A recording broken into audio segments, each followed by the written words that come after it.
Hello friends, welcome to IAS PCS Kendra. Friends, इस video में हम बात करने वाले हैं एंशियंट इंडिया की, प्राचीन भारत की बात करने वाले हैं। एक एक करके सारी बातों को डिस्कस करेंगे। नोट्स के लिए डिस्क्रिप्शन बॉक्स में टेलीग्राम चैनल का भी लिंक दिया हुआ है, तो आप जाकर वहां से उस चैनल को भी ज्वाइन कर सकते हैं। नोट्स भी मिलने लगेंगे। चलिए बिना किसी देर के इस वीडियो को हम शुरू करते हैं, एक एक करके सारी बातों को डिस्कस करते हैं। प्राचीन भारत को शुरू करने से पहले थोड़ा इतिहास के काल विभाजन को देख लेते हैं। जो भी लिखित साक्ष्य प्राप्त हुए हैं या फिर जो भी पुरातात्विक साक्ष्य प्राप्त हुए हैं, उनके आधार पर इतिहास को मुख्यतः तीन भागों में कैटेगराइज करके देखा जाता है, विभाजित करके देखा जाता है। एक तो हो जाता है प्राग ऐतिहासिक काल अर्थात प्री हिस्टोरिक पीरियड, उसके बाद आद्य ऐतिहासिक प्रोटो हिस्टोरिक पीरियड, उसके बाद ऐतिहासिक काल हिस्टोरिक पीरियड। तो प्राग ऐतिहासिक काल की बात करें अगर, तो प्राग ऐतिहासिक काल के अंतर्गत बात की जाए तो यहाँ से कोई भी लिखित साक्ष्य प्राप्त नहीं होते हैं। प्राग ऐतिहासिक काल से कोई भी लिखित साक्ष्य प्राप्त नहीं होते हैं। वही पुरातात्विक साक्ष्य की बात कर ली जाए तो ये तो आप खुद भी समझ सकते हैं। पुरातात्विक अर्थात पुरा अर्थात पुराना, तात्विक अर्थात तत्व।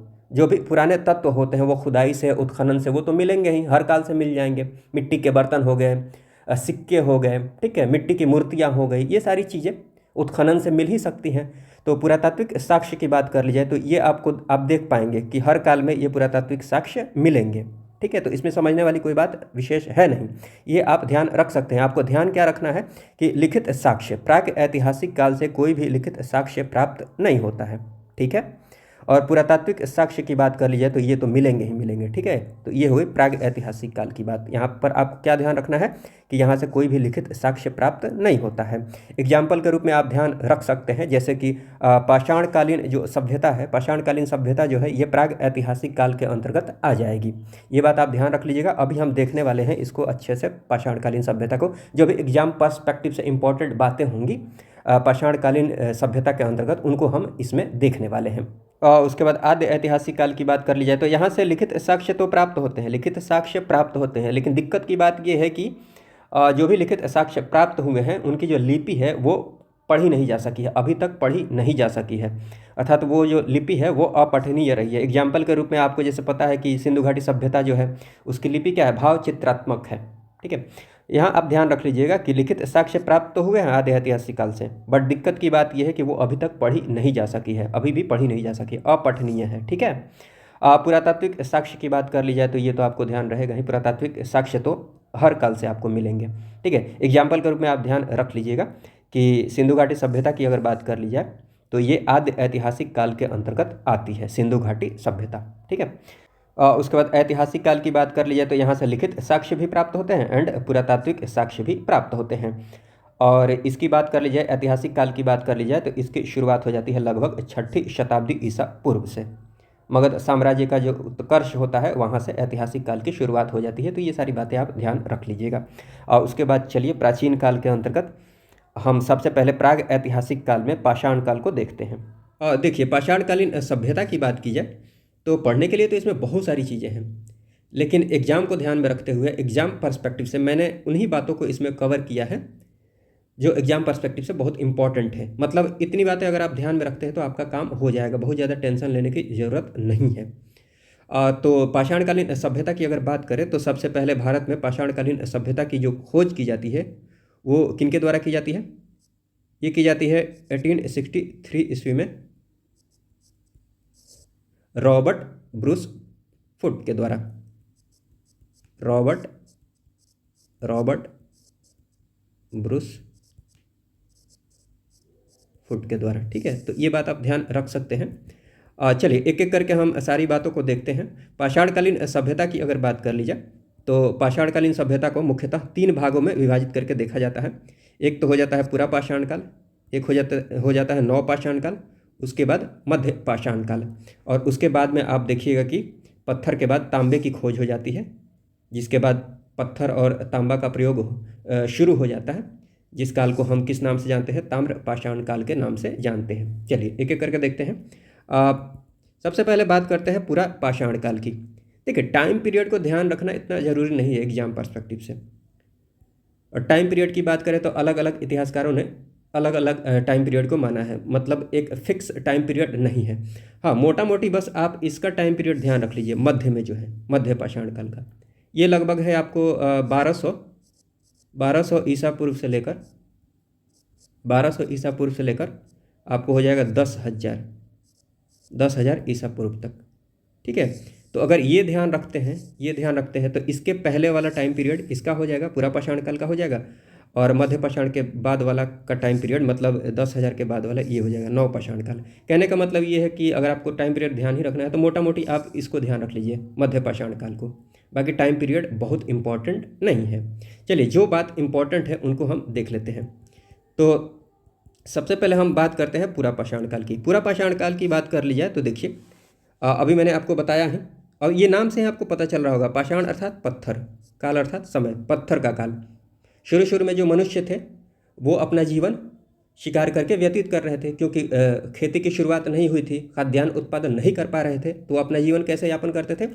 शिकार करके, जानवरों को मार के खाते थे। और इन्हीं जानवरों को मारने के लिए पत्थरों का हथियार बनाते थे, जो पत्थर होते थे उनका हथियार बनाते थे। तो इसीलिए पत्थरों का अगर प्रयोग किया जाता तो हथियार बनाने के लिए ही शुरू में प्रयोग किया जाता था, ताकि उससे शिकार कर सकें। ठीक है, तो पत्थरों के अलग अलग हथियार आप डिटेल्स में पढ़िएगा तो आप देखिएगा, हालांकि उसकी ज़रूरत यहाँ पर नहीं है। और संग्रह भी करते थे फ्यूचर के लिए, भविष्य के लिए। ठीक है, तो ये बात आप समझ पा रहे होंगे। तो पूरा पाषाण काल की बात कर लिया, पूरा अर्थात पहले वाला, पुराना वाला। तो पूरा पाषाण काल की बात करें तो यहाँ से देखिए, जो मनुष्य थे, जो मानव थे, वो क्या कर रहे थे? शिकारी एवं खाद्य संग्राहक के रूप में अपना जीवन यापन कर रहे थे। ये बात आप समझ पा रहे होंगे। और पशुपालन एवं कृषि की शुरुआत नहीं हुई थी, ये मैंने आपको बता ही दिया है। हाँ, यहाँ आपको इम्पॉर्टेंट बात जो ध्यान रखने वाली है वो ये है कि ये ध्यान रख लीजिएगा कि आग की जो खोज है ना, ये पूरा पाषाण काल में हो जाती है। आग की खोज किस काल में होती है? पूरा पाषाण काल में होती है। तो ये बात इंपॉर्टेंट है, ये ध्यान रख लीजिएगा। उसके बाद पूरा पाषाण काल से संबंधित एक स्थल है पाकिस्तान में, पाकिस्तान के पंजाब में, सोहन नदी घाटी। तो ये नाम ध्यान रख लीजिएगा, पूरा पाषाण काल से संबंधित ये स्थल है। ठीक है, उसके बाद ये भी ध्यान रख सकते हैं आधुनिक मानव। देखिए, आधुनिक मानव कहने का मतलब ये हुआ कि जैसा कि आपने पढ़ा होगा, इतिहास में ऐसा लिखा हुआ है कि जो मनुष्य था, मनुष्य मतलब हमारे जो पूर्वज है वो बंदर थे, बंदर के जैसे थे। देखिए, ये लिखा हुआ है, सही कितना है पता नहीं। मेरे पूर्वज तो मनुष्य ही थे, बट ऐसा लिखा हुआ है कि जो हमारे पूर्वज हैं वो कैसे थे? बंदर की तरह थे। तो उसी के आधार पर कहने का मतलब ये हुआ कि जो आधुनिक मानव अभी देख रहे हैं, इनका उदय कब होता है? आधुनिक मानव की बात कर लिया तो आधुनिक मानव अर्थात जिसका साइंटिफिक नाम क्या है? Homo sapiens. तो होमो सैपियंस का जो उदय होता है वो कब हो जाता है? पूरा पाषाण काल के अंतर्गत ही होता है। कब? उत्तर पूरा पाषाण काल में। पूरा पाषाण काल को भी 3 भागों में कैटेगराइज करके देखा जाता है, हालांकि इसको बहुत ज़्यादा ध्यान रखने की ज़रूरत नहीं है। 3 भाग कहने का मतलब ये हो गया कि पूरा पाषाण काल को 3 भाग में विभाजित कीजिएगा तो पूर्व पूरा पाषाण काल हो जाएगा, फिर मध्य पूरा पाषाण काल हो जाएगा, उसके बाद हो जाएगा उत्तर पूरा पाषाण काल, मतलब बाद वाला पूरा पाषाण काल। तो उत्तर पूरा, यहाँ उत्तर पूरा लिखा रहेगा। तो उत्तर पूरा पाषाण काल में आधुनिक मानव अर्थात होमो सैपियंस का उदय होता है। तो ये बस आप ध्यान रख लीजिएगा थोड़ा सा। और उसके बाद आ जाते हैं हम मध्य पाषाण काल, मेसोलिथिक पीरियड। इसकी बात कर लिया तो यहाँ भी जो मनुष्य थे वो शिकारी एवं खाद्य संग्राहक के रूप में जीवन व्यतीत कर ही रहे थे। ठीक है, हाँ, यहाँ पर एक इम्पॉर्टेंट बात ये आपको ध्यान रखनी है, विशेष बात ये हो जाती है कि पशुपालन की खोज हो जाती है, पशुपालन की शुरुआत हो जाती है। यहाँ से मनुष्य के द्वारा पशुपालन की शुरुआत हो जाती है। और सबसे पहले आपको पता है कि मनुष्य के द्वारा जो पाला गया सबसे पहला जो जानवर था वो क्या था? कुत्ता था। ठीक है, तो ये बात भी आप ध्यान रख लीजिएगा, हालांकि आपको पता ही होगा। हाँ, तो ये ध्यान रख लीजिएगा कि मध्य पाषाण काल के अंतर्गत ही पशुपालन की शुरुआत होती है।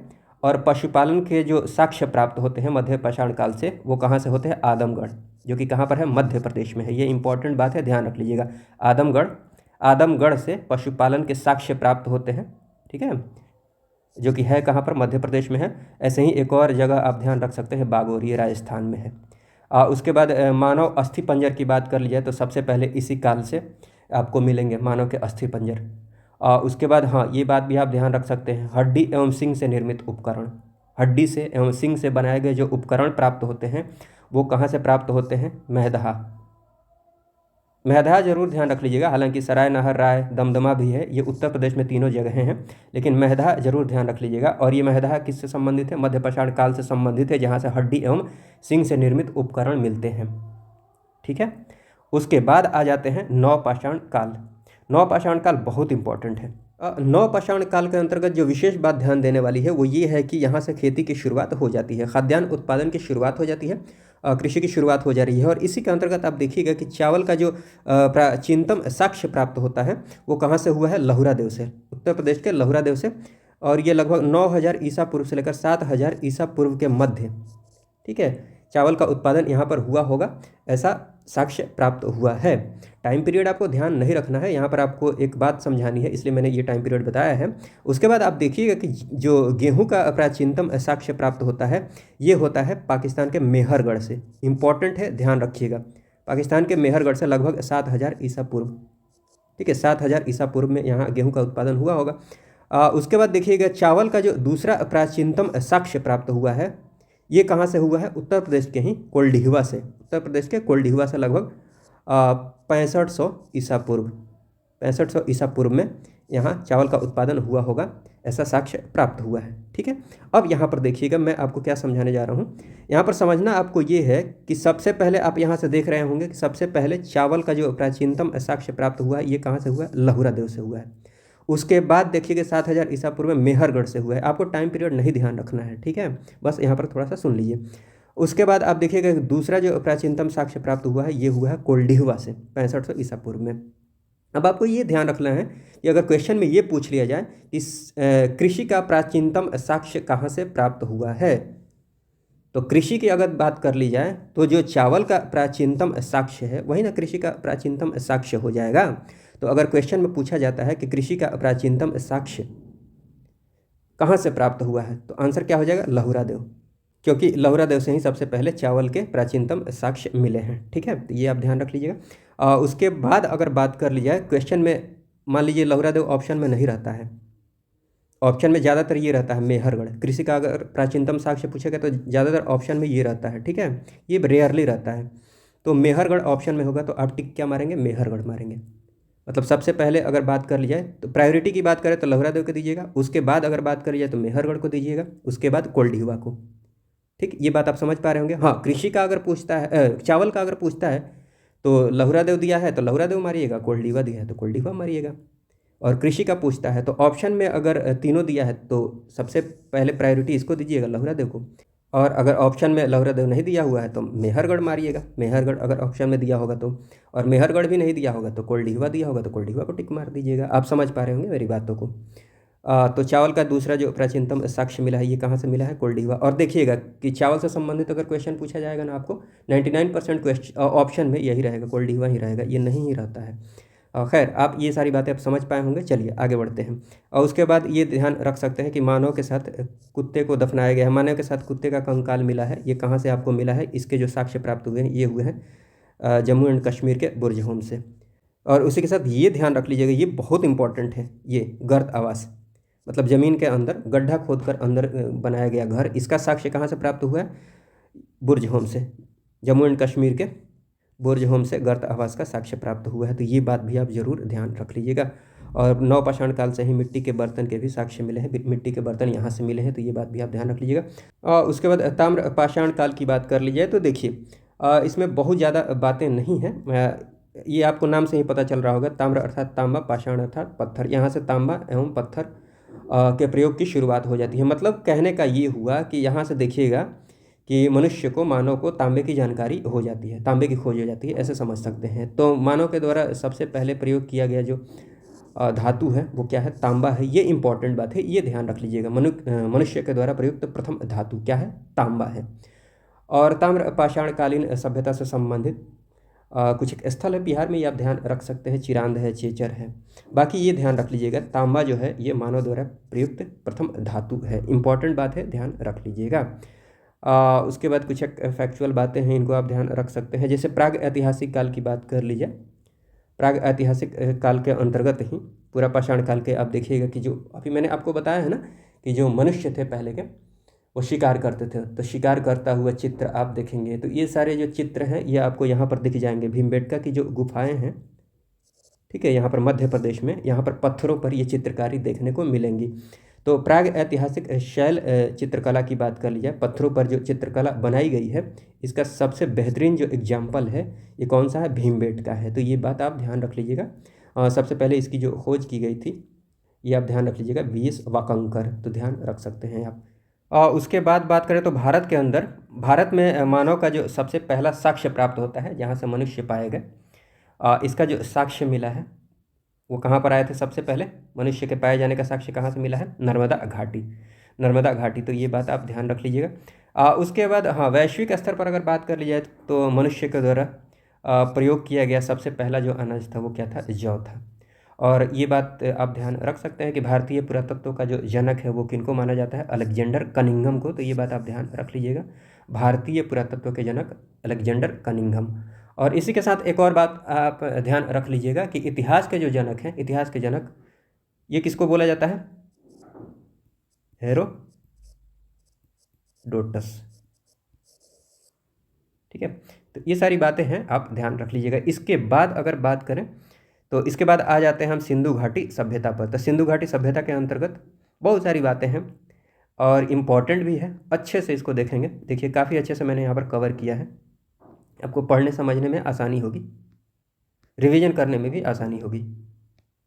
तो अच्छे से फिर हम नेक्स्ट लेक्चर में देखेंगे। इस वीडियो में बस इतना ही रहने देते हैं। इस वीडियो को देखने के लिए आपका बहुत बहुत धन्यवाद। जय हिंद, जय भारत।